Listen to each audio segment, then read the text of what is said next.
Buenos días, estamos muy contentos de que nos estén acompañando en la mañana de hoy en este espacio que hemos creado con muchísimo entusiasmo, con muchísima expectativa por el calibre de los panelistas que nos van a acompañar en este webinar de hoy. Como saben, el título es el de la evolución del mercado de educación superior en Colombia y a pesar de que quizás estamos muy enfocados en datos que vamos a estar viendo para esta región en particular, también sabemos que es algo que es totalmente trasladable a la apreciación que estamos viendo del mercado en América Latina.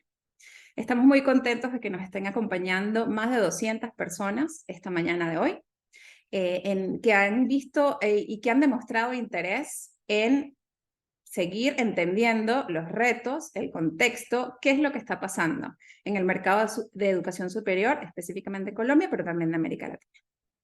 Queremos arrancar dándole el especial agradecimiento a WALPI, a la Asociación de Universidades de América Latina y el Caribe para la integración, no solamente por sumarse a esta actividad con nosotros, sino por hacer un diseño en conjunto para que tenga el mayor impacto posible. También, por supuesto, darle la bienvenida a nuestro panel de expertos, que además de ser pensadores de la educación superior en la región, son hacedores, son ejecutores, y por eso mismo hemos decidido que son las mejores personas para acompañarnos en la sesión de hoy. Primero, Alejandro, presidente de la Asociación de Universidades de América Latina y el Caribe, AUALPI, rector de la Universidad de Champagnat, educador y experto en metaverso para la transformación de las universidades. Marta Castellanos, quien es vicerrectora académica en la Fundación Universitaria del Área Andina, es también educadora, investigadora académica y consultora en tecnología de la información para la calidad educativa de las instituciones. Y Pablo Falcón, quien es miembro del Consejo de Gobierno y ESALC UNESCO, es abogado, profesor universitario, especialista en ciencias políticas y magíster en gestión de la educación superior. Y bueno, yo soy Greila Álvarez, gerente general de BenchLab, quien tengo además de el reto, el gran placer y honor de estar moderando esta conversación. Este webinar tiene una característica muy importante y es que hemos decidido hacerlo quizás con una dinámica un poco diferente, moderando la conversación a partir de la data. Vamos a estar presentando algunos insights, algunas conclusiones a las que hemos llegado desde BenchLab a partir del análisis de los datos del mercado, y vamos a contar con la opinión de este gran panel de expertos sobre algunas conclusiones que nos parecen importantes de compartir para todas las personas que nos acompañan en la mañana de hoy. Hemos estructurado este webinar en 3 grandes bloques. Primero vamos a hablar un poco de los desafíos que están viendo los panelistas expertos en general para el sector educativo de Colombia y Latinoamérica. Creemos que es un buen punto de partida, un buen punto de arranque para comenzar a compartir opiniones.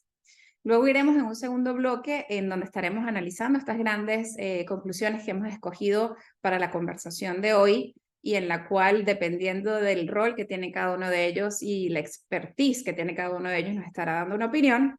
Y luego estaremos cerrando con grandes conclusiones de cómo podemos utilizar esta data del mercado para poder gestionar de manera más efectiva y eficiente y ayudar a que las instituciones pues, cumplan definitivamente con su objetivo. Entonces, yo creo que sin más preámbulos vamos directo a la sustancia, vamos directo a la conversación. Y quisiera arrancar preguntándoles a todos cuáles son esos grandes retos que están identificando dentro de sus países con los que están trabajando específicamente o instituciones en las que están trabajando específicamente. Y quisiera arrancar contigo, Marta, y sobre todo porque recientemente pues, hiciste una publicación que incluía tu visión de los retos que están enfrentando las universidades en este momento. Y siendo tú quien representa en esta conversación una universidad en Colombia específicamente, me encantaría arrancar con tu visión. Gracias, Greila. Un abrazo para ti, para Alejandro, Paulo y para todas las personas que nos están acompañando. Bueno, Greila, creo que no estamos en un tiempo fácil. Es un momento en el cual estamos viendo que muchos estudiantes puede que no estén teniendo como primera opción la universidad, lo que no pasaba en nuestras generaciones. Están pensando que de pronto hay otros caminos que los pueden llevar a un horizonte laboral distinto. Y por otro lado, aquellos que incluso toman el camino de la universidad, muchos de ellos están desertando pronto en su carrera. Esto aunado con unas circunstancias socioeconómicas que se han venido evidenciando a la luz de la pospandemia y por supuesto el uso de las nuevas tecnologías que también está llevando a que muchos estudiantes digan, bueno, ¿y entonces para qué va a ser relevante este ejercicio formativo que me toma tiempo, dedicación y recursos? Entonces, Greyland es un contexto que te estoy relatando un poco de la visión que se ha venido rescatando en distintos documentos, no solamente en Colombia, en Latinoamérica e inclusive en el mundo se está viendo esta tendencia y por supuesto ello nos está impactando ampliamente en cuanto a la calidad de las personas, en cuanto a sus conocimientos y posibilidades que están teniendo en el mediano o largo plazo. Y ya estamos viendo también cómo están aumentando esos niveles de desempleo en nuestras economías que sin duda tienen un impacto o tienen, perdón, un origen desde la misma formación que han venido teniendo, Grela. Muy bien. Y quizás profundizando un poco más, conociendo tu rol, Marta, y lo cercana que estás con las tecnologías, lo hemos conversado ya en varias ocasiones, de lo rápido pues, que van estas tecnologías y cómo tú desde la universidad tienes que responder, ¿no? De acuerdo, Grela, y sobre todo el entender al estudiante cuáles son sus necesidades. Hoy por hoy, Grela, estamos viendo estudiantes que están muy solos, estudiantes que a veces no tienen el apoyo de sus padres de familia y fíjate que la universidad se ha convertido en su nueva casa.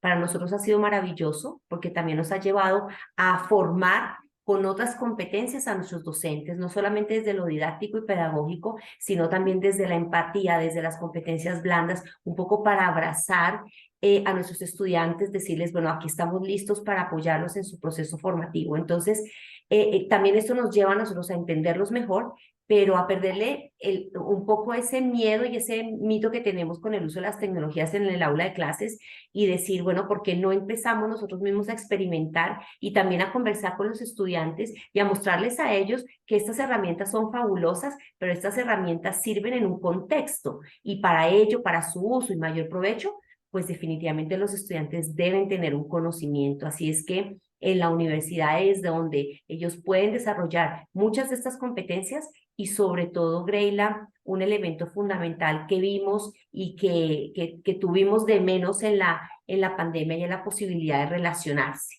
Y llegan también los estudiantes con esa ansiedad, con esa búsqueda también de su propósito personal, de su propósito en un entorno, en unas economías y momentos complejos por el entorno mismo que estamos viviendo y ellos es donde en la institución universitaria se ven mucho más representados y por supuesto acompañados. Sí, y es un reto que se agrega encima a todos los que tiene la universidad. Gracias, Marta. Alejandro, tu rol es muy interesante porque lo tienes como rector de una universidad, pero también como alguien que lidera una red de universidades. Entonces, no solamente ves los retos de tu universidad, sino que puedes estar conviviendo con los retos de todas las universidades que son parte de tu red. ¿Cómo ves? ¿Cuáles son los desafíos que estás identificando? Sí, así es. Bueno, en primer lugar, gracias, Reila, por la invitación. Un saludo al resto de los panelistas. La verdad es un gusto estar aquí. Y felicitaciones a BenchLab por el trabajo que estamos viviendo hoy. Es muy importante tener data para poder tomar decisiones sobre este tema. Me parece que para conectarlo con el tema de los retos, lo que te diría es que estamos en un mundo muy veloz, como habías dicho vos, como comentó recién Marta, es un mundo realmente muy ágil, muy veloz y le estamos pidiendo a una institución que tiene a sus espaldas, en sus genes, 1000 años, que se adapte a cambios muy, muy ágiles, muy veloces. Y bueno, ahí hay una tensión que estamos viendo. Entonces, te diría que hay un reto muy fuerte de gestión. Podríamos abrir como dimensiones, ¿no? Marta abrió la dimensión pedagógica y la dimensión alumnos. En paralelo con eso, hay un reto muy fuerte de gestión, de poder interpretar los tiempos en los que estamos y abandonar algunos paradigmas que fueron muy exitosos durante el siglo XX y durante el siglo XIX para la universidad y que hoy no están dando respuestas, por un lado, a los sectores productivos, a cuando nuestros estudiantes salen a la calle y tienen que hacer formaciones cortas para poder conseguir trabajo. Entonces, evidentemente, hay algo nuestro que está fallando ahí, ¿no? Y por otro lado, también a los cambios globales, ¿no? Hay una demanda muy fuerte de interpretar lo que está pasando en el mundo, lo que está pasando a nivel economía, lo que está pasando a nivel pandemia, lo que está pasando a nivel ecología, Y la institución tiene que poder tener la capacidad y la resiliencia para dialogar con todo eso. Y vamos a entrar un poco más de detalle en la segunda parte porque introduces un tema de estar listos, ¿no? De qué tan, de readiness prácticamente, de qué tan listos estamos. Si tuvieras que poner un nivel de readiness en general de lo que estás viendo, del 1 al 10, ¿dónde estamos? Mira, en general yo soy optimista, Bien. pero yo te diría que no lo veo tan cerca. No lo veo tan cerca. Hay países que están, que quizás por su tradición están más adelantados. Ejemplo es Colombia para mí, Sí. definitivamente. Después tenés países que tienen tradiciones mucho más físicas, más presenciales, más de cargo de investigador largo y prolongado. Ejemplo Argentina, en donde tal vez los cambios son más complejos. En el Caribe se están viendo experiencias interesantísimas, muy veloces, muy atractivas. Depende mucho el ADN de cada lugar, pero te diría que estamos viendo que hay otras instituciones, otras organizaciones y otras empresas que han interpretado los tiempos más velozmente que nosotros. Interesante. Paulo, tu posición también es bastante interesante porque tienes una visión muy internacional, pero además desde un organismo que tiene un mandato importante de promoción, ¿no? Y de apoyo a todos estos esfuerzos de, de crecimiento y transformación de las instituciones. Entonces también creo que aportas una visión muy interesante de los retos que estás viendo para este sector. Sí, buenas tardes. La verdad que es un gusto poder compartir este espacio con gente tan linda y gracias por la invitación. En primer lugar, un detalle conceptual. No soy partícipe de la idea de pensar a la educación como parte del mercado. Creo que la educación es un derecho humano, un bien público y una responsabilidad de los estados. Y desde esa perspectiva, justamente en función de lo que vos decías, me parece que los retos o los desafíos eh, no solamente tienen que ser vistos por las instituciones desde los planteos, las demandas o necesidades, sino también pueden ser vistos desde los compromisos que las propias instituciones tienen asumidas, ¿no? Y acá me parece importante cruzar la agenda universitaria con la Agenda 2030, y por lo tanto creo que si tenemos que pensar en términos de ideas fuerza, las instituciones de educación superior hoy tienen que sentirse interpeladas en relación a la idea de inclusión efectiva, de equidad real dentro de sus comunidades, de calidad seria y rigurosa, independientemente del formato educativo, de la modalidad, de la opción pedagógico-didáctica. Lo importante es que lo que hagamos lo hagamos bien y claramente además también plantear algo que es sumamente interesante en estos tiempos de tantos cambios y con esos desafíos que planteaba Alejandro en relación a la relación entre campo de formación y campo profesional, mercado laboral y demás, ¿no? Que es la idea de asumir la necesidad de la educación durante toda la vida, pensar en la vida como un espacio para la educación, y claramente ahí la universidad tiene que entender que ese estudiante no es un concepto uniforme, sino que tenemos estudiantes en plural, cada vez con una diversidad mayor. Tenemos estudiantes que ingresan por primera vez con 17, 18 años, tenemos estudiantes que vienen después de haber dejado sus estudios, tenemos estudiantes que ya egresadas o egresados vuelven a recalificarse, a seguir estudiando, y tenemos además el posgrado en términos de actualización permanente, de profundización y demás. Y ahí creo que tenemos una serie de retos en términos de flexibilidad para poder atender de mejor modo a esas demandas que nos está planteando la sociedad del futuro. Y es también muy relevante que lo plantees desde esa visión de educación para la vida. O sea, independientemente de la edad que tenga el estudiante, tiene un requerimiento y desde la institución pues hay que cumplir con ese requerimiento para realmente lograr el objetivo de la institución, que es tener impacto en la comunidad. Sí, porque esta sociedad se autodenomina como la sociedad del conocimiento. Entonces las instituciones que trabajamos en torno al conocimiento para generarlo, para enseñarlo, para aprenderlo, para transferirlo, estamos llamados a tener un gran protagonismo. Y ese protagonismo lo vamos a poder asumir si tenemos la capacidad de leer lo que está pasando para poder, como decía Alejandro, tomar buenas decisiones. Muy bien. Bueno, yo creo que esto nos da el contexto y la base para comenzar a conversar sobre algunas conclusiones que hemos sacado a partir de la data. Las fuentes con las que trabaja BenchLab como portal de análisis de información del mercado pues son múltiples y hemos traído algunas para conversar acá con ustedes hoy. Y lo interesante es que nos hace muy evidente que este es un sector que está en movimiento y es una buena noticia, ¿no? Estamos viendo como sí están habiendo cambios, si bien la celeridad con la que se estaban presentando los cambios anteriormente veíamos que era mucho más lento, estructuras muy pesadas, muy costosas, muy anquilosadas. Estamos viendo cómo ahora sí está quizás haciéndose de una manera un poco más acelerada. Y les traemos algunos datos acá que nos ayudan o soportan esta idea o esta hipótesis de que el cambio es un poco más acelerado. El primero, si quieres ya lo podemos pasar, tiene que ver con el cambio de tipo de institución que estamos viendo inclusive en Colombia en este momento, ya que queremos tomar a Colombia, además que Colombia es un gran referente en cómo existe data disponible para poder tomar decisiones en un país, decisiones sobre la educación, ¿no? Y por eso hemos escogido Colombia como un ejemplo y como una referencia. Pero cuando estamos viendo la cantidad de instituciones, de tipo institución, institución técnica o fundación universitaria o universidad, estamos viendo cómo están sucediendo migraciones y cómo están sucediendo inclusive evoluciones, ¿no?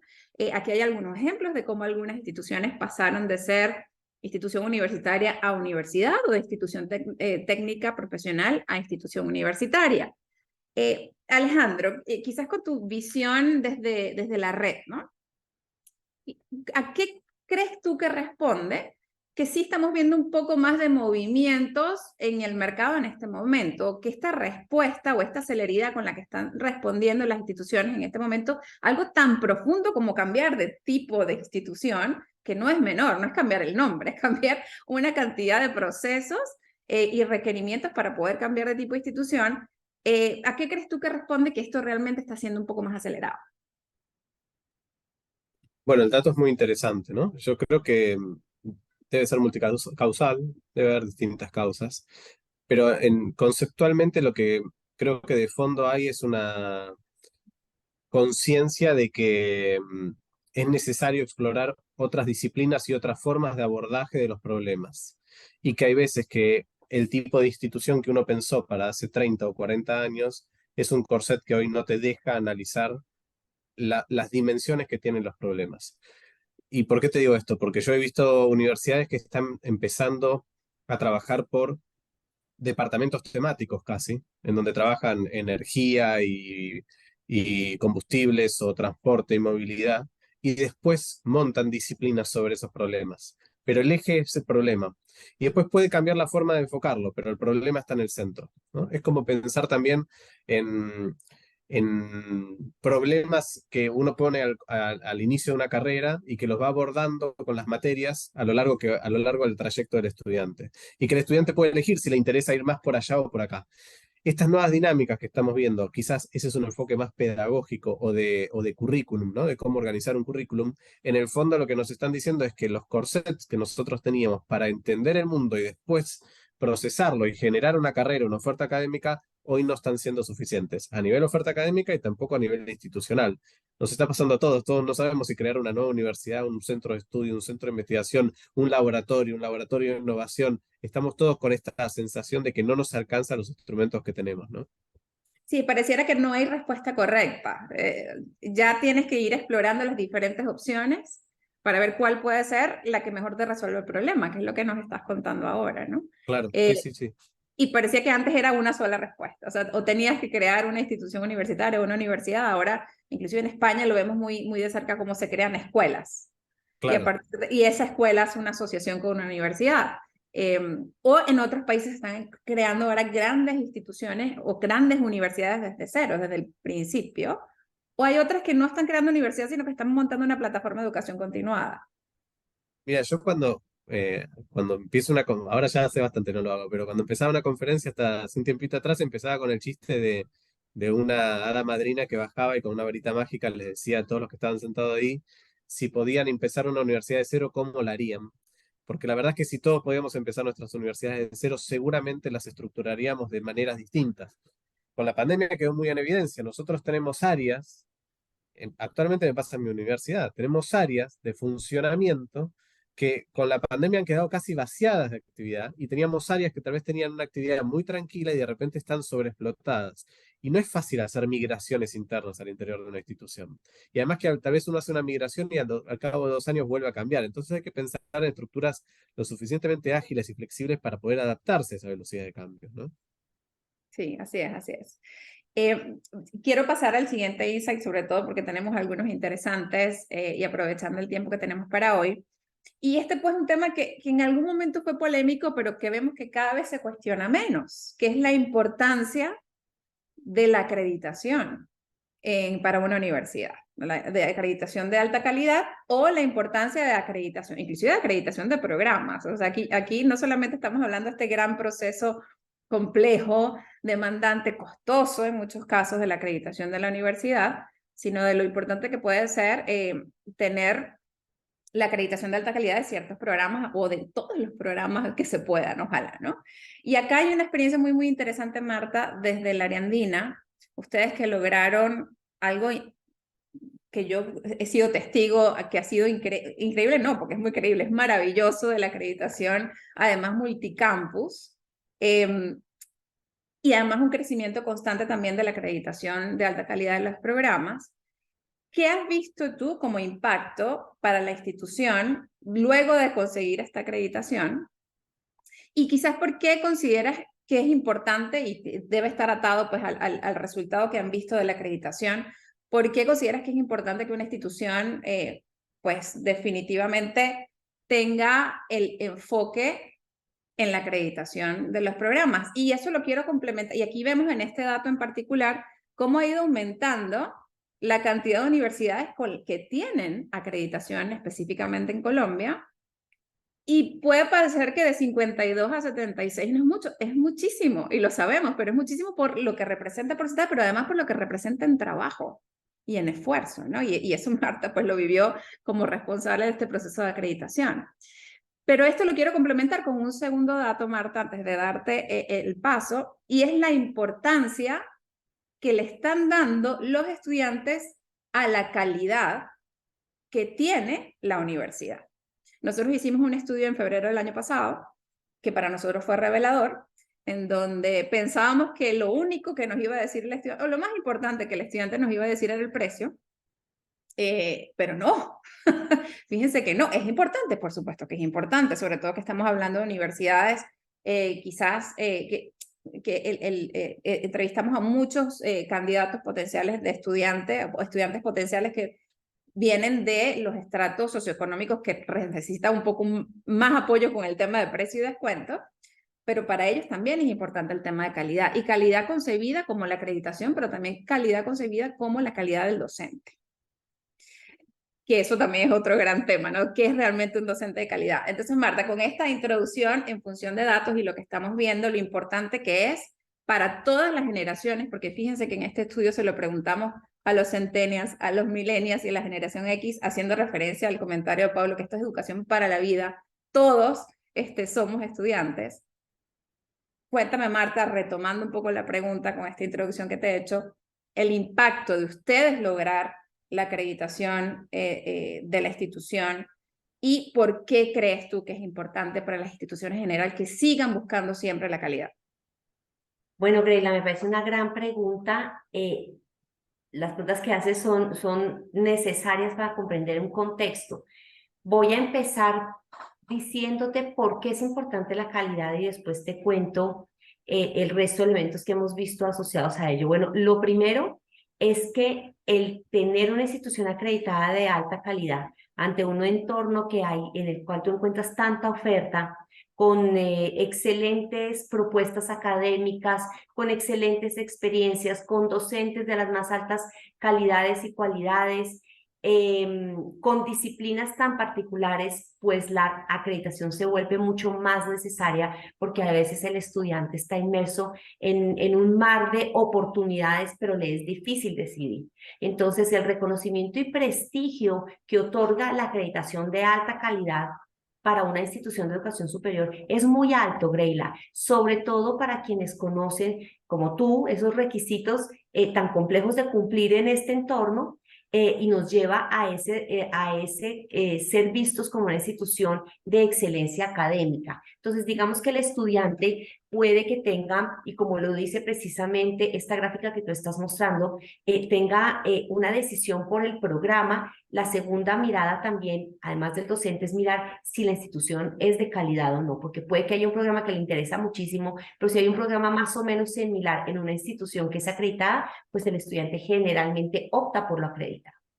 Otro elemento muy importante para nosotros ha sido ese acceso al financiamiento. Hoy por hoy nosotros tenemos un marco que permite que también el estudiante se decida a estudiar con nosotros y también pueda acceder a un mejor estándar crediticio y que también pueda de alguna manera dar una continuidad en su desarrollo formativo y cada vez acceder a las oportunidades que hay en el mercado para poderse financiar.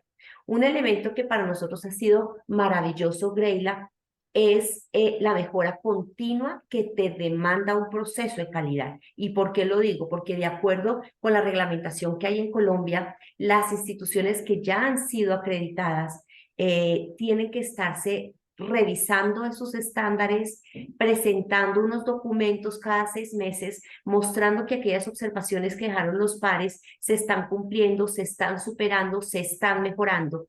Y eso te convierte en una organización que tú casi que sin darte cuenta está enfocada al mejoramiento continuo.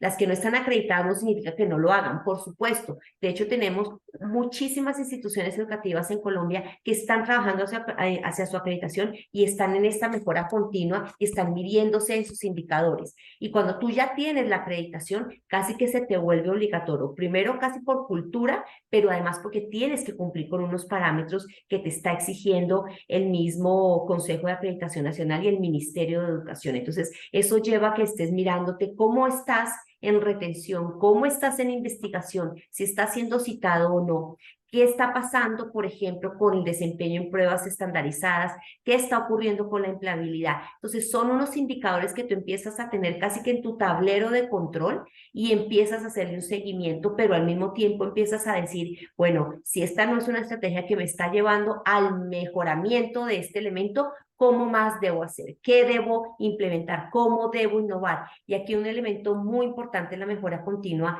Greila, ha sido que no lo haces tú solo como administrativo, no es un rector, no es una vicerrectora trabajando en este ejercicio solamente, sino que tú tienes a todo el colectivo, empezando por los docentes, que son los primeros que proponen, que son los primeros que levantan la mano, a tus directores de las funciones sustantivas, a tus decanos, el mismo estudiante hace parte del ejercicio y de un momento a otro te das cuenta que estás embarcado ya ni siquiera en la acreditación, sino en la reacreditación. Entonces se vuelve una especie de cultura. Entonces todo esto que te empieza a generar casi como una calidad garantizada es un elemento que los estudiantes han estado viendo, Greila, y a nosotros particularmente en Ariandina nos ha llevado a un crecimiento muy importante, Greila. Yo te podría decir que casi en un 15% desde el momento que nosotros tuvimos la acreditación a hoy, nuestra demanda de nuestros programas académicos ha aumentado considerablemente y eso nosotros lo tenemos que consultar en el SNIES y también en BegeLab están las cifras, no es algo desconocido, las cifras están categorizadas, analizadas y nos están demostrando cómo la acreditación sí está generando interés en los estudiantes, que además, Greila, tú muy bien sabes que ha sido un mito, ¿no? Que siempre se dice, bueno, para una institución de educación superior es muy costoso acreditarse, realmente eso tiene un retorno en la consecución de estudiantes y ha habido posturas en las que se dice sí, otras en las que se dice no, pero hoy, Greila, yo te afirmo con certeza y con cifras en mano que sí ha sido muy beneficioso para el área andina y aún más ha sido más beneficioso para nuestros estudiantes, porque además, para no alargarme, pero quiero contar este elemento muy importante es la importancia de la acreditación para el estudiante que ya hace parte de la comunidad. Muchos nos han contado que estaban en mitad de semestre, de la carrera, perdón, quinto o sexto semestre, y logramos la acreditación. Ellos nos han contado cómo se le empezaron a abrir las puertas del mercado laboral. Ellos empezaron a darse cuenta que, claro, ellos no ponen en su hoja de vida, soy de una universidad acreditada, pero ya en el mercado laboral se sabe qué instituciones están acreditadas y cuáles no, y muchos alcanzan a ponerlo en su hoja de vida, otros no, ni siquiera se percataron porque cuando se graduaron recién estaba pasando la acreditación, pero se dieron cuenta que le dijeron, ah, fíjate, Ariandina logró su acreditación, muy interesante. Entonces, ha generado impactos muy amplios y lo más importante, Greila, es el impacto al desarrollo del país, que es finalmente el propósito que tenemos en la educación superior. Sí, así es, y como tú dices, la data no te deja mentir. O sea, se ve cómo una institución como Arandina, a mí me llena muchísima alegría, está cumpliendo la promesa. O sea, llevar educación de calidad, además a un sector que realmente lo necesita y que está teniendo un impacto y una repercusión grandísima en la comunidad y por eso creo que son referencia como caso de éxito en esta situación.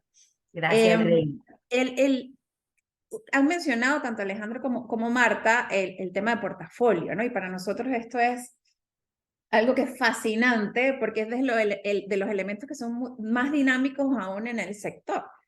Y conversando con Pablo, minutos antes de entrar al webinar, me comentaba de una iniciativa interesantísima de armado de portafolio de universidades fronterizas. Y decía, wow, o sea, universidades fronterizas en el sur de Latinoamérica. Y decía, es que todo lo que se puede hacer con portafolio y todo lo que está por hacerse es increíble, ¿no? Y específicamente en Colombia hay un dato interesantísimo sobre no solamente la cantidad de programas que se están abriendo. Y si quieres pasamos a la segunda lámina y comienzo con esa y luego nos vamos a la anterior. Fíjense la cantidad de programas en el país que están reportando matrícula. ¿Okay? O sea, cómo estamos creciendo, así sea un estudiante, dos estudiantes, pero que reporten matrícula, miren la evolución.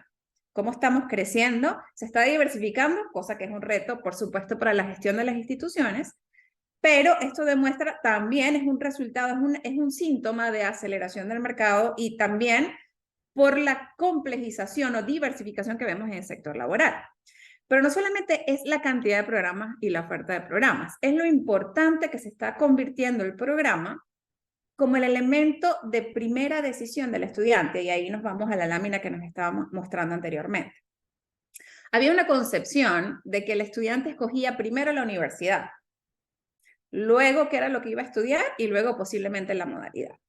Y nosotros de estudios que hemos venido haciendo desde el 2019, que estamos haciendo todos los años y este año volveremos a hacer como parte de la oferta de servicios que tenemos en BenchLab, es entender ese proceso de decisión del estudiante. Y fíjense qué interesante, el 82% de los encuestados para este momento del 2022, que fue el último estudio que hicimos, escoge primero el programa, ¿vale? ¿Qué es lo que quiere estudiar? Luego, en ese mismo análisis que vimos, escogían la universidad y luego la modalidad. En algunas regiones del país, en otras regiones del país, quizás por lo remoto, escogían primero el programa, segundo la modalidad y luego la universidad. Entonces, eso además nos lleva a otro tema súper interesante que es el de la regionalización. Así como vemos la globalización, también estamos viendo una tendencia de entender las regiones muy específicas para poder atender a esas regiones específicas. Entonces, yo lo que quería es quizás conversar con Paulo específicamente, antes de entrar a este tema, antes de las edades. ¿Cómo ves tú, Paulo, la respuesta de las instituciones y de los organismos ante estos diferentes cambios de comportamiento que estamos viendo quizás en el estudiante, pero también cambios en la oferta de programas? Y yo daba el ejemplo de lo que conversamos minutos antes de entrar al webinar, que me parecía interesantísimo, pero ¿qué fenómenos crees tú que han llevado a que exista este cambio, que va a seguir sucediendo cambios. Eso es hoy, mañana veremos cómo sucede. Pero además, ¿qué ves para el futuro con este tema de portafolio y creación de programas? Porque además estás también metido en este tema. Bueno, me parece interesante decir que el sistema de educación superior venía sufriendo transformaciones, quizás de un modo lento, que fueron precipitadas de manera alarmante por la pandemia, ¿no? Y muchas de esas transformaciones han impactado en la organización, en el funcionamiento, en las conceptualizaciones que teníamos en relación a algunas definiciones hasta dogmáticas dentro de nuestras instituciones, como el currículum, como la docencia, como la idea de estudiante, ¿sí? Y obviamente también la manera de llevar adelante en cada institución las funciones que esa institución, en función de su definición estratégica, entendía como relevante para la investigación, para la extensión, vinculación o transferencia, y obviamente para la función académica.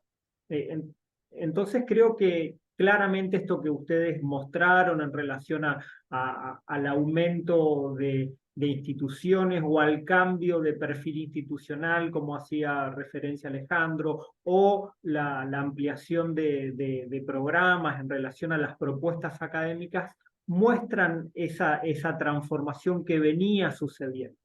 Y lo que hoy sin dudas está poniéndose en evidencia, que el estudiantado no considera ya la modalidad, la opción pedagógica como algo relevante, porque sabe que en todas nuestras instituciones va a poder contar con lógicas de presencialidad física, lógicas en entornos virtuales, lógicas híbridas. Sabe que en general la educación superior ya adoptó una multiplicidad de posibilidades. Y eso creo que lo tiene resuelto el estudiante. Por eso también salirse de la lógica de la institución y priorizar su vocación o sus intereses o sus necesidades. Y acá distingo situaciones, porque claramente nuestras sociedades, que son terriblemente inequitativas en términos sociales y económicos, hacen a que las personas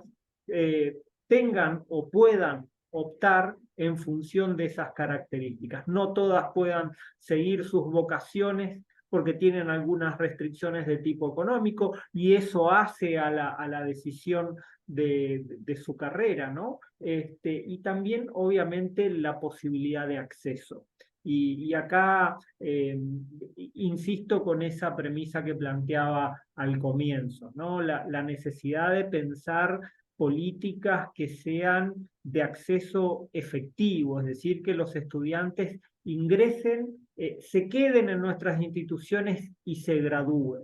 Y esto en el sentido de que puedan completar un tramo completo de educación superior, independientemente de que ese tramo pueda estar dividido en microcertificaciones, en carreras cortas, en pregrados, grados que después sean complementados entre sí. Es decir, ahí me parece que la definición del programa debe estar más ligada a la idea de campo profesional, ¿sí? Y esto lo digo porque hoy un estudiante, a diferencia de lo que teníamos nosotros como horizonte profesional, sabe que en su vida profesional, en los próximos 50 años, las actividades que va a emprender profesionalmente van a cambiar, y por lo tanto van a tener que seguir estudiando. Una persona puede cambiar 3, 4, 5 veces de empleo durante su vida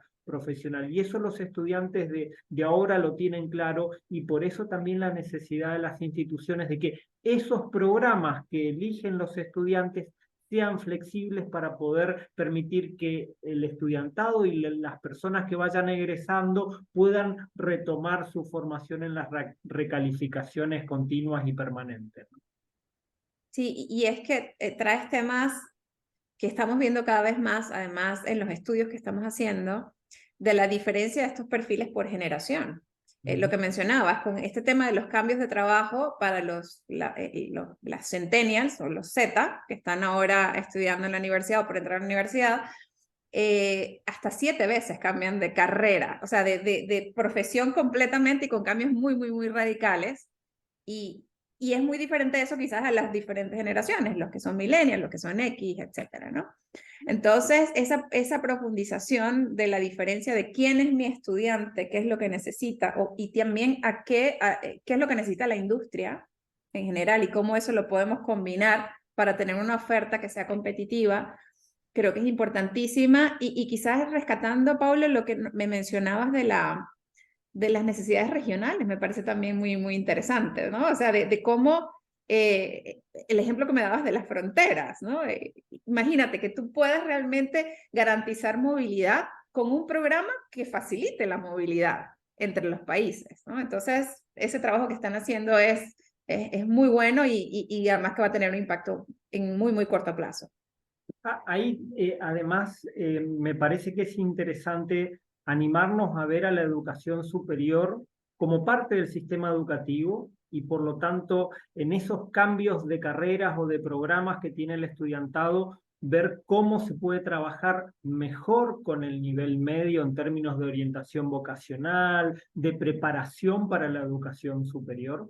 Un dato interesante: en Argentina incorporamos hace un par de años una nueva tasa dentro de los indicadores de educación superior, que es la tasa de variabilidad dentro de las carreras. Y nos encontramos que un poco más del 20% del estudiantado durante los 2 primeros años de carrera cambia de carrera. Es decir, no deja de estudiar en la universidad, sino que cambia de programa.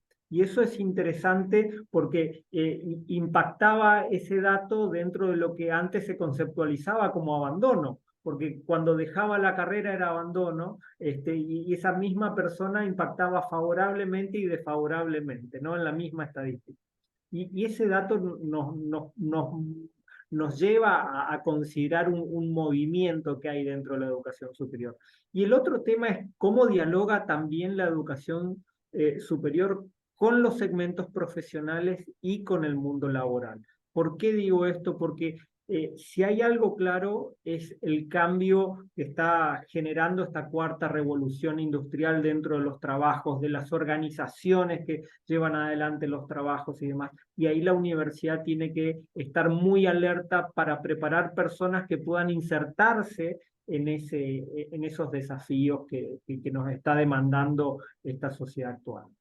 Así es, así es. Muy bien, y ya para entrar al tercer y último bloque de la conversación, hay ciertas tendencias que estamos viendo que generan cierta alerta, una alerta que debería impulsar a la acción en las instituciones. Y vamos a resumir algunas acá. La primera, creo que se conversa mucho en eventos como este y en espacios de opinión, tanto videos, escritos, audios, lo estamos viendo constantemente, que es esta alerta del cambio en las pirámides poblacionales y de la contracción, en algunos casos, de las matrículas, del total de matriculados en el sistema, ¿no? Estábamos haciendo un proyecto con la red de universidades de Risaralda en Colombia específicamente, y están viendo cómo la tasa de natalidad viene bajando, y eso en cuántos años va a ser un impacto para las universidades, porque no van a haber suficientes estudiantes de recién salidos de secundaria que vayan a entrar a la universidad, y qué acciones pueden tomar las universidades precisamente para atender al estudiante, que ya no solamente el recién salido de secundaria, sino el estudiante que es de toda la vida, ¿no? De todas las edades. Otra que estamos viendo es la diferencia que puede existir en cantidad de matriculados en las diferentes modalidades. O sea, estamos viendo que existe algunos cambios, las bajadas no son muy drásticas ni las subidas son muy drásticas tampoco, pero sí estamos viendo un cambio que puede hacerse mucho más acentuado en los matriculados de programas virtuales y programas presenciales. Obviamente pandemia ha acelerado la adopción de la virtualidad en algunos casos, en otros al contrario, ha generado el miedo a la virtualidad mal implementada y se ha reforzado el tema de la presencialidad, ¿no? Y hay una tercera y última, que es de las que más quizás nos genera a nosotros alerta, es cuando hacemos algunos estudios y análisis de concentración de estudiantes, ¿ok? Y esto es tomando país completo y haciendo algunas inferencias a través de datos cruzados, de cómo están concentrados los estudiantes en los diferentes momentos de la vida estudiantil. Nos da mucha preocupación que del 100% de los estudiantes estén entre el 60%, esté entre el quinto y el último semestre. ¿Qué pasa cuando esta gente se gradúe? ¿Okay? ¿Dónde está? Ese debería siempre estar muy parejo, o deberíamos tener, esto nosotros le llamamos cortes invertidas. Es muy preocupante que la mayor cantidad de estudiantes esté al final porque están por graduarse. Entonces, ¿cómo vamos a hacer para alimentar ese funnel, ¿no? Ese embudo, para tener más estudiantes, cada vez más estudiantes en los primeros semestres del año? Y esta es una pregunta que les quiero hacer a todos, ya tratando de dar acciones que sean ejecutables, ¿no? A nosotros nos gustan todos estos espacios que creamos desde las empresas que lidero, que las opiniones vengan acompañadas de qué puedo hacer, ¿okay? ¿Qué puedo ejecutar si yo soy una institución de educación superior, si soy un organismo multilateral, si soy estoy en el gobierno, si soy un proveedor de educación de servicios a instituciones de educación superior? ¿Qué puedo hacer para salir bien de estas situaciones que pueden ser preocupantes, ¿vale?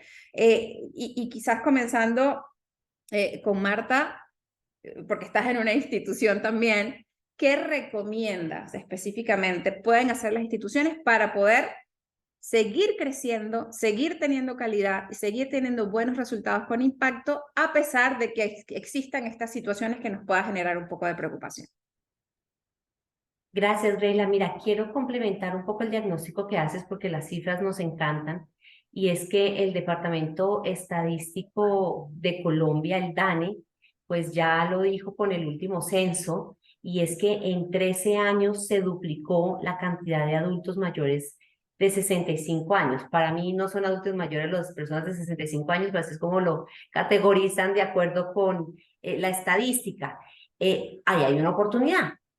Creo que un primer paso que estamos teniendo, en vez de lamentarnos todos porque hay cada vez menos adolescentes y jóvenes, es entender pues que hay que trabajar y seguir formando a las personas que hoy por hoy quieren volver de hecho a la educación superior. Es decir, aquí hay una gran oportunidad de acoger otro tipo de población distinta a la que solíamos enfocar todos los esfuerzos por parte de las instituciones, y aquí es hablarte de personas que ya han terminado su carrera, de personas que toda la vida han querido formalizar su conocimiento. Hoy en día son empresarios, muchas son amas de casa, muchos son líderes de comunidades, pero nunca habían tenido la oportunidad, digamos, de acercarse a una educación formal. Y nosotros particularmente, Greyla, hemos estado viendo en Ariandina cómo se están aumentando esas entradas de estudiantes virtuales que no son personas de menos de 18 años, como generalmente ha sido el esquema que buscamos en las instituciones de educación superior en Colombia particularmente.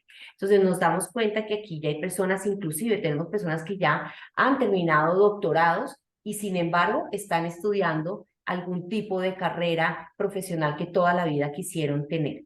También vemos, Greyla, esa oportunidad que ellos prefieren por sus actividades irse por programas virtuales, porque esta falsa concepción que el programa virtual se acomoda al tiempo de uno, hay que derribarla. No es que yo estudie cuando yo quiero, no, pero sí que el programa se acomoda un poco más a los horarios que tenemos. Entonces, pero yo tengo que entregar las tareas cuando las debo entregar, no es cuando yo quiera, sino cuando, que en la semana tengo tiempo. De pronto no el lunes, como me toca en lo presencial, pero sí tengo un plazo. Y eso permite que la gente también se organice con, digamos, todos sus compromisos y con el tráfico tan complejo que tenemos en las grandes ciudades. Entonces, yo creo que definitivamente tenemos que valorar esa nueva población que está queriendo volver a la universidad o que nunca ha pisado en la universidad y que es su aspiración hacerlo. Pero también, Greyla, hay una oportunidad maravillosa de llevar a los estudiantes desde la escuela media.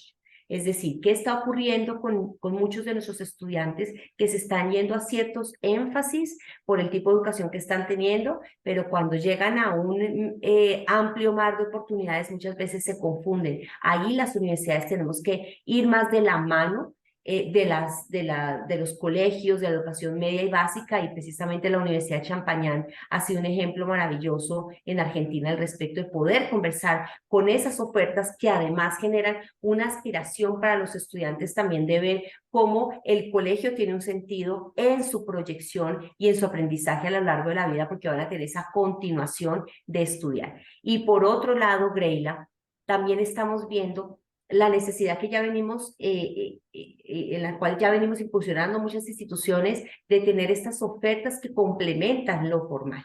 Es decir, estas certificaciones y estos cursos que permiten muchas veces al estudiante que ya tenemos seguirse formando y no tener límites, pero también buscamos al empresario que está diciendo, bueno, ¿por qué no? Yo quiero aprender de inteligencia artificial, me interesa muchísimo el marketing digital, por ejemplo, y si bien, por ejemplo, nosotros tenemos nuestra maestría de marketing digital, a veces ellos dicen, bueno, pues déjame, yo entiendo de qué se trata, empiezan con unos cursos cortos y finalmente muchos de ellos se deciden por la parte formal. Entonces, aquí lo que nosotros necesitamos, un poco respondiendo a tu pregunta, Greila, es entender que nuestra población cambió y que eso no está mal.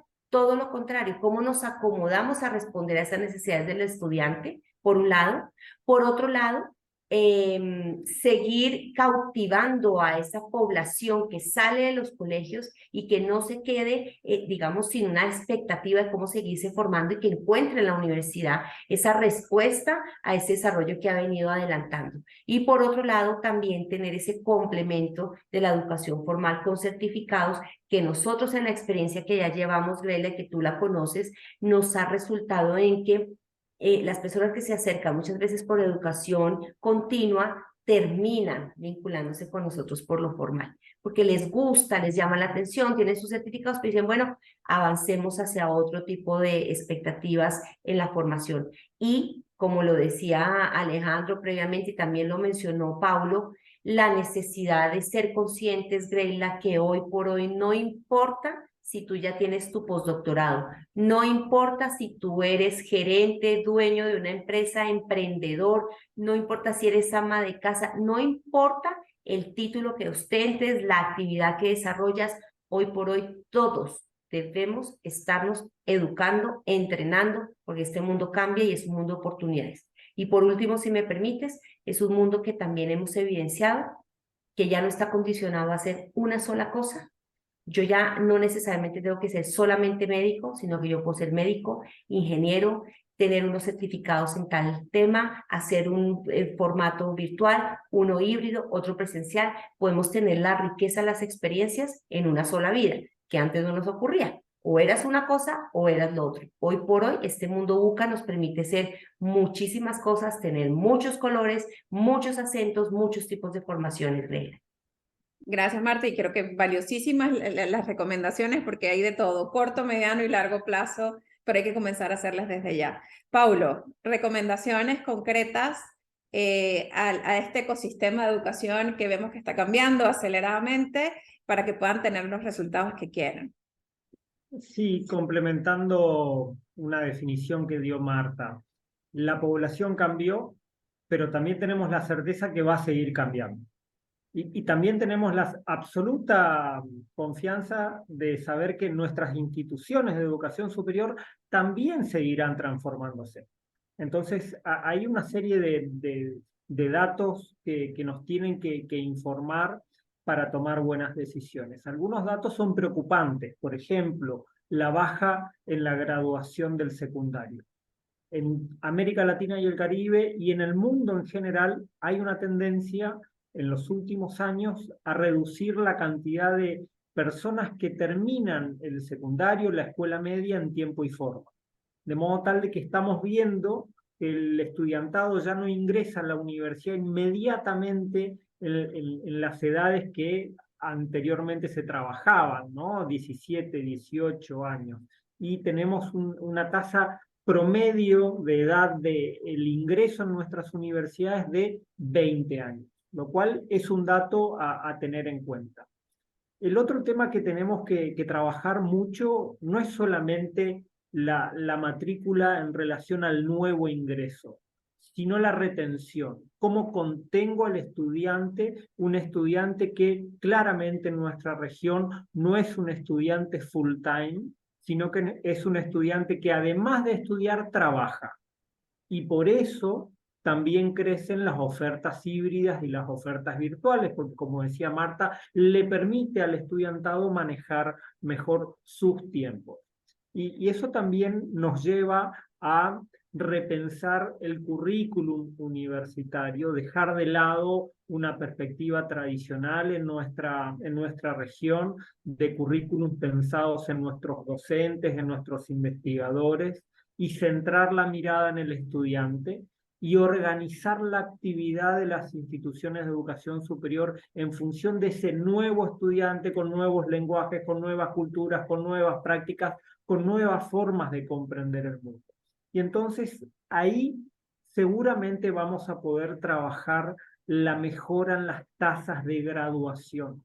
América Latina y el Caribe está muy atrasada en relación a la cantidad de egresados de educación superior que tenemos en relación a la globalidad de nuestras poblaciones, y ese es un desafío que tenemos que atender. Entonces, ¿cómo pensamos las trayectorias estudiantiles con diversidad, con plasticidad, con flexibilidad? Por ejemplo, nuestras instituciones trabajan en general un ingreso anual al inicio del ciclo lectivo. En el mejor de los casos, hay instituciones que trabajan una al comienzo del ciclo lectivo y una complementaria después de las vacaciones o el receso invernal. La verdad que hoy en el mundo vemos instituciones que tienen 4 ingresos, 8 ingresos, es decir, que se acomodan a los tiempos del estudiante. ¿Por qué? Porque lo importante es que el estudiante ponga el pie en la institución de educación superior.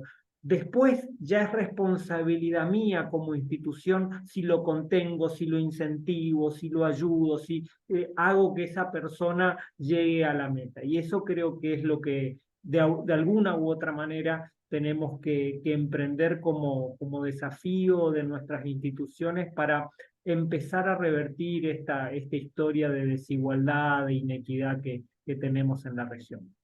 Sí, y que es el objetivo de todos, que es lo más interesante, ¿no? Entonces, si estamos alineados con ese objetivo y implementamos estas acciones, y las empresas que damos servicios a las instituciones apoyamos en ese proceso, pues definitivamente deberíamos lograrlo antes de lo esperado. Alejandro, cierro contigo. Yo creo que además con tu visión como líder de red de universidades también es muy interesante en la recomendación, sobre todo por cómo se puede multiplicar, ¿no? El esfuerzo, no solamente el de una institución, sino el de una red de instituciones. Danos tus recomendaciones para precisamente surfear esta ola de cambios que no va a parar. Alejandro, estás Ahora en... sí. Bueno, la verdad que es un dato interesante el de la concentración de estudiantes. Habría que analizar un poco quizás qué está pasando ahí, ¿no? Si es que hay menor población, si los estudiantes están yendo a otras instituciones de otro país quizás, eh, si los estudiantes están eligiendo otra oferta académica que no sea una educación superior, que sea quizás un curso corto. Me parece muy interesante como para ver la complejidad, ¿no? Pero para ir en concreto a la pregunta o a la necesidad de tener herramientas más prácticas, te diría dos cosas. Primero, tenemos carreras muy largas, hay que hacer carreras más cortas de una vez por todas y ya, digamos, sin sufrirlo tanto, hacer el duelo. Las universidades han cambiado mucho a lo largo de su historia. Las carreras que tenemos hoy no eran lo mismo que teníamos hace 200 o hace 400 años, y hay que entender que el mundo nos está demandando que nuestras carreras no duren tanto. En Argentina hay ingenieros que están 6, 7, 8 años para recibirse, hay médicos que están 7, 8, 9 años para recibirse, y no es acorde a lo que está sucediendo realmente en otras regiones. Y lo otro que me parece muy interesante como instrumento práctico es empezar a certificar, a hacer microcredenciales a lo largo del trayecto académico, ¿no? Un estudiante tiene la sensación de que está 5 o 6 años y que tal vez no termina y se va a su casa sin nada, y una universidad puede ir certificando en el medio un montón de cosas. Un estudiante puede ir obteniendo microcredenciales a lo largo de su trayecto que vayan dando cuenta de que efectivamente está estudiando marketing o comercialización, y hoy ya puede manejar estas herramientas y por lo tanto tiene esta certificación que le permite ir al mundo laboral con por lo menos esto en su mano, ¿no? Es decir, retomando un poco lo que decía Paulo, entender o comprender un poco más qué es lo que está necesitando el estudiante hoy. Eso no quiere decir eh, poner la universidad solo al servicio de un deseo estudiantil, ¿no? Una universidad es mucho más que eso. Pero sí quiere decir comprender los tiempos, comprender un poco más los tiempos y las necesidades de lo que está pasando con nuestros estudiantes. Así que en resumen, yo creo, carreras un poquito más cortas, que le vamos a hacer un favor a todos, y segundo, micro credenciales en el medio para que el estudiante pueda ir teniendo, como ir acumulando sus avances a lo largo del trayecto. Sí, gracias Alejandro. Y creo que de lo que han mencionado los tres, queda bastante claro que la institución universitaria, inclusive diría que el ecosistema completo, ya no puede darse el lujo de desconocer lo que pasa fuera de ella, ¿no? Cambia el estudiante, cambia la dinámica del sector, inclusive lo que está pasando con las otras instituciones nos afecta a nosotros, cambia la regulación, cambia el concepto hasta de globalización y regionalización, pues cambia todo, ¿no? Y por eso es que hemos creado espacios como este, en el cual a partir de datos o de insights, y podemos entrar en muchísima profundidad, Paulo nos trajo unos datos interesantes, Marta nos trajo unos datos importantes, Alejandro también.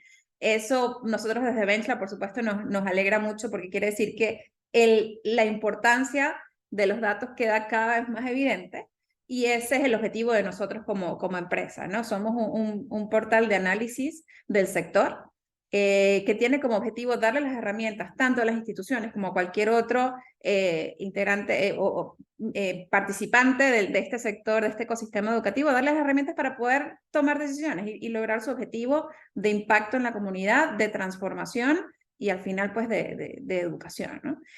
Nosotros por supuesto desde BenchLab a disposición de todas las instituciones y empresas del ecosistema para apoyarlos en este proceso como hacemos con muchas instituciones hoy en día.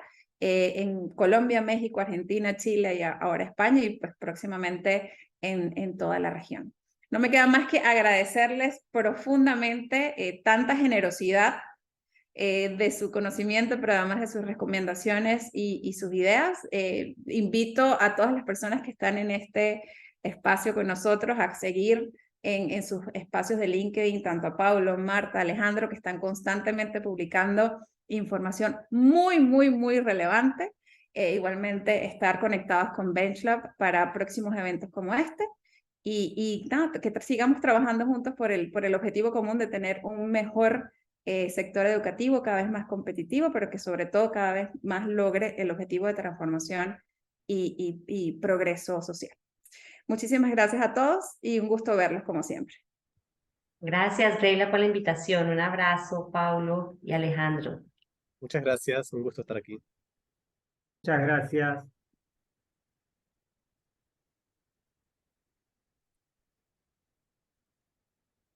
Bueno,